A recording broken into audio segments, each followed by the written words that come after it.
आपने तो अब वकील की पढ़ाई कर ली, तो क्या आप वकील बन गए? या फिर आपके पास डिग्री मिल गई है तब आप वकील बन गए? या फिर किस तरीके से आपको साबित करना पड़ेगा कि आप अब वकील बन गए हो?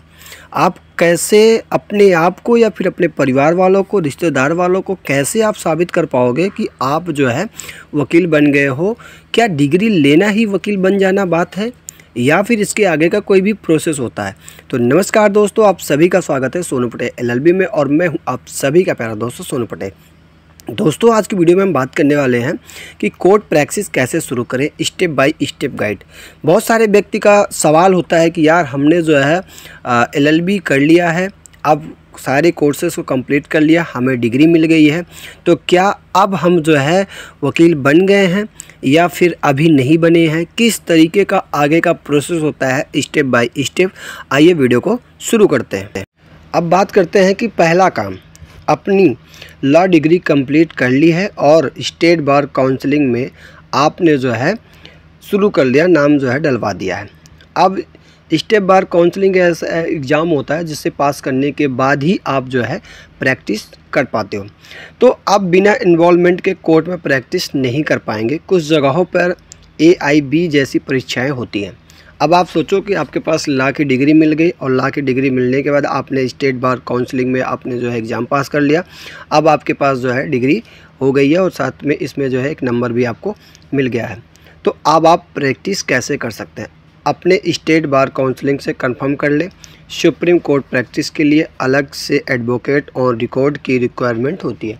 अब आपने ये सारी चीज़ें से कर लिया, तो अब आप जो है सुप्रीम कोर्ट में जो है प्रैक्टिस कर सकते हो। उसके लिए जो है एडवोकेट और रिकॉर्ड की रिक्वायरमेंट होती रहती है, उसमें जो है बातचीत होती रहती है, बुलाते रहते हैं। तो इस तरीके से आप वहाँ पे जो है अपना प्रैक्टिस शुरू कर सकते हो। बार काउंसलिंग में आपका जो है नाम हो गया, आपके पास हो गया, तो अब आपका जो पहला कदम होता है वो इंटर्नशिप और स्कॉलरशिप सबसे ज़रूरी है।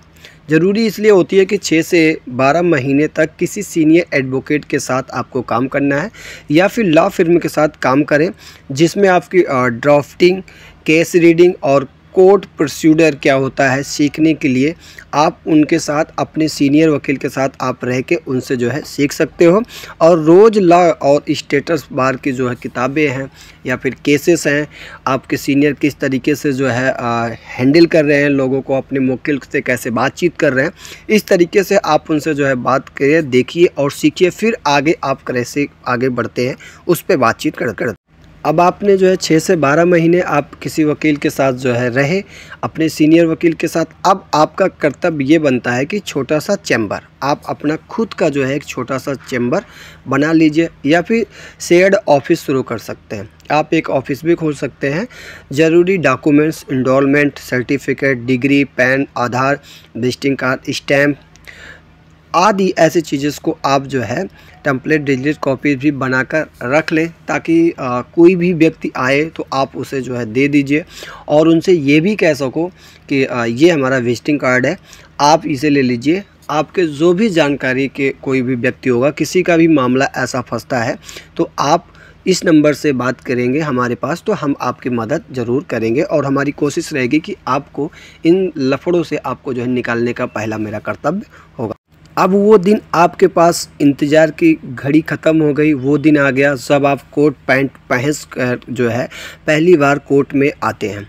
तो व्यवस्थित ड्रेस होना चाहिए, ब्लैक कोट होना चाहिए, वाइट शर्ट होना चाहिए, ब्रीफ केस होना चाहिए, केस फाइल होना चाहिए एंड शॉर्ट केस नोट तैयार रखें। हमेशा जज एडवोकेट से आदरपूर्ण व्यवहार रखें, समय पर पहुँचें और जब तक बोलना को ना कहा जाए तब तक आप ना बोलें और तब तक खड़े ना हो। बहुत सारे लोग ऐसे होते हैं कि उनको जो है चुल मची रहती है कि यार ये केस तो चल रहा है, मैं जल्दी जल्दी बोल दूं।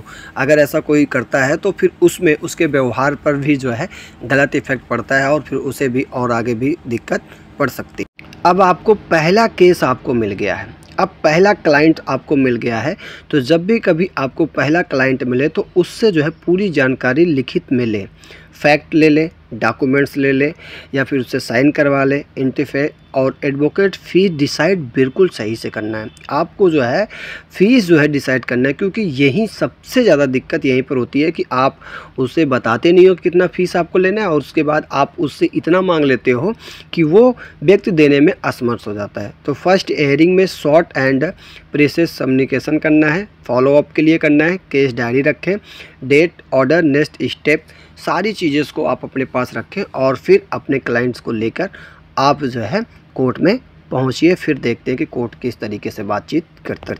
या तो आप दूसरा ऑप्शन ये भी कर सकते हैं कि क्लाइंट्स के लिए जो है senior advocates, college seniors, NGO, छोटा online presences, WhatsApp, Facebook page, YouTube shorts, legal, local notice, flexible. शुरुआत में ये सारी चीज़ें को आपको जो है सब कुछ लिखित रूप में रखना है, सारी चीज़ हेयरिंग रखना है कि कहीं आप जो है किसी चीज़ को भूल रहे हो तो आप व्हाट्सएप ग्रुप पे बना सकते हो, ग्रुप पे रख सकते हो, फेसबुक पे रख सकते हो, मतलब किसी भी जगह पे आप अपने केसेस को, जो भी आपने अभी तक केस मिला था उसकी हेयरिंग कैसे किया आपने, उन सारी चीज़ों को आप फेसबुक, व्हाट्सएप, यूट्यूब, हर सोशल मीडिया पे आप जो है अपलोड कर सकते हो, जिससे कि लोगों को और भी ज़्यादा आपको जो है फेमस होने में मौका मिलेगा और लोग आप तक जुड़ेंगे और आगे की कोशिश भी उनकी रहेगी कि आपसे ही सारी चीज़ की जानकारी ले।